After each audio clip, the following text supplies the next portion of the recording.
6-day Middle East war echoes along a second front, the diplomatic struggle at the United Nations Security Council.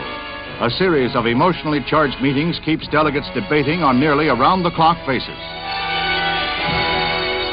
Syrian Ambassador George Tomei charges Israel with continued ceasefire violations, saying that Israeli tank forces advanced toward a branch of the Jordan River to establish control of a strategically important water resource.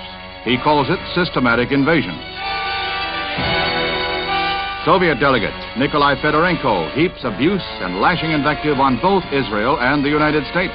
In a blistering filibuster, Russia breaks diplomatic relations with Israel and threatens sanctions.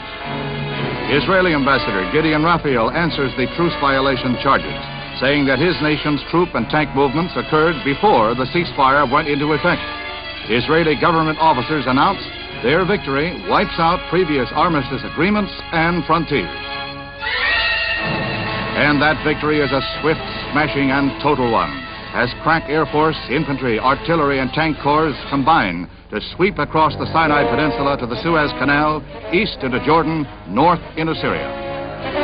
Thousands of prisoners are taken, while Jordan announces she lost 15,000 troops in the sudden and devastating campaign. Israeli spearheads race to the Gaza Strip, advance across the entire Sinai, taking Sharm el-Sheikh at the mouth of the Gulf of Aqaba, thus breaking the blockade. The old city of Jerusalem is captured, as well as Bethlehem, the west bank of the Jordan, and the drive into Syria stops just short of Damascus. Israel reports close to 700 of their troops killed, over 2,500 wounded. Egypt and Syria announce no casualty figures. Heavy air raids dealt the first stunning blow to UAR forces along the Gaza. A furious follow-up came from artillery, tanks, and foot soldiers. Thus, the main Egyptian force was cut off by the speedy armored columns. It's almost a repeat of the 1956 Israeli victory, but with a shorter timetable. The efficient, well-trained Israeli army completely demoralizes troops of the Palestine Liberation Army of Egypt. Egyptians had no support from the air. Their air force was crushed on the ground by low-flying Israeli jets, which swooped in from the Mediterranean, avoiding radar, destroying over 400 aircraft. The disastrous defeat prompts President Nasser's resignation, which is not accepted by his people. UAR commander General Munam Abdul Husseini meets with Israeli military leaders to surrender unconditionally, ending the fighting in the Gaza Strip. Nearly 600 Egyptian tanks were destroyed. While the Gaza campaign is ended, 3 other Israeli spearheads rush toward the Suez. Israel leaders call it the total destruction of Egypt's Sinai forces.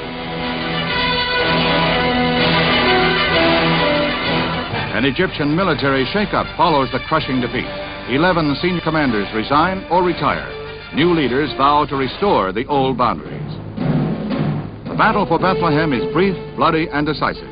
Some 40 Jordanian defenders were killed, the remainder fled. Israeli troops moved in behind tanks, while care was exercised toward all religious shrines.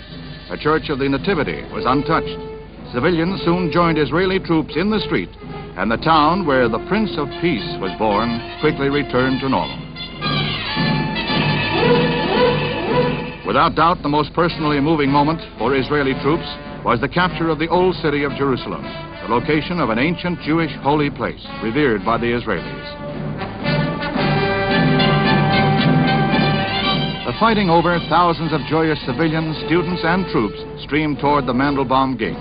It's the first time in 19 years that Jews have been allowed to visit and pray at the site of the ancient Temple of Solomon.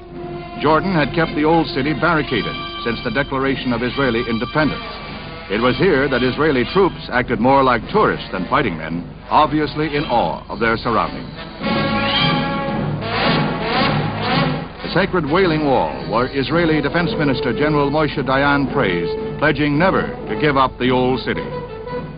While Russia and other Iron Curtain countries label Israel's victory as aggression, insisting she pull back to original boundaries, Israeli Premier Eshkol, equally adamant, insists Israel alone will determine her